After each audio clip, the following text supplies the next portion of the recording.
ভগবানকে কি শুধু আমরাই ভালোবাসি? তিনি কি আমাদের ভালোবাসে না মা? ভালোবাসে। তার প্রমাণও তিনি দিয়ে গেছে। কার কাছে? নারদ মুনির কাছে। একদিন নারদ মুনি ছুটতে ছুটতে ভগবানের কাছে গিয়েছে বাবা।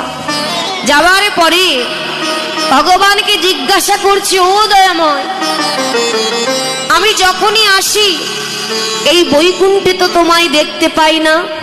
ও প্রভু, তুমি বলতে পারো সদা সর্বদা তুমি কোথায় থাকো?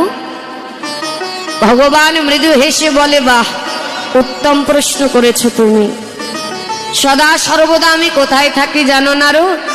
তবে শোনো, নহং তিষ্ঠামি বৈকুণ্ঠে যোগিনাং হৃদয় নাচো মদ ভক্ত যত্র গায়ন্তি তত্র তিষ্ঠামি হে নারদ।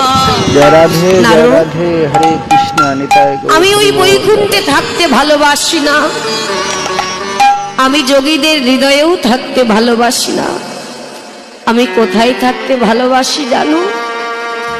যেখানে আমার ভক্তগণ মিলিত হয়ে তারা আমারই নাম গুণাগুণ সংকীর্তন করে, তখন ওই বৈকুণ্ঠে আমি আর থাকতে পারি না জানো না রো?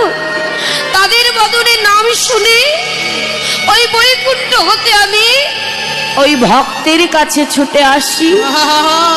আর দূর থেকে দাঁড়িয়ে দেখি তারা কি করে, আমারই নাম লয়, কৃষ্ণ বলে, আর নয়নের জলে বুক ভাসিয়ে কাঁদে। বলতে পারো এই কৃষ্ণ নামে এমন কি আছে? কি আছে কৃষ্ণ নামে যে ভক্তরা কৃষ্ণ বলার সাথে সাথে তারা এমন করে নয়নের জলে কাঁদে? কি সুখ পায়? আমি আরো দেখি জানো না রো?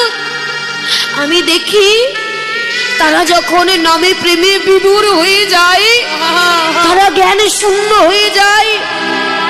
কত পিতা ধরে পুত্রের চরণ, কত পিতা ধরছে পুত্রের চরণে, জ্ঞান নেই তার।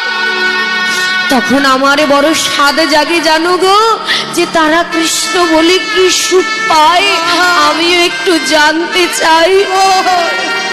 তাই আমি দূরে থাকতে পারি না। সেই হরিবাসরে দূরে দাঁড়িয়ে দেখতে দেখতে তারা যখন দেখি নামে বিভোর হয়ে একে অপরকে জড়িয়ে ধরে কোলাকুলি দেয়, আরে তাদের দুজনের মাঝে যে ফাঁক থাকে, সেই ফাঁকের ভেতরে আমি নিজে প্রবেশ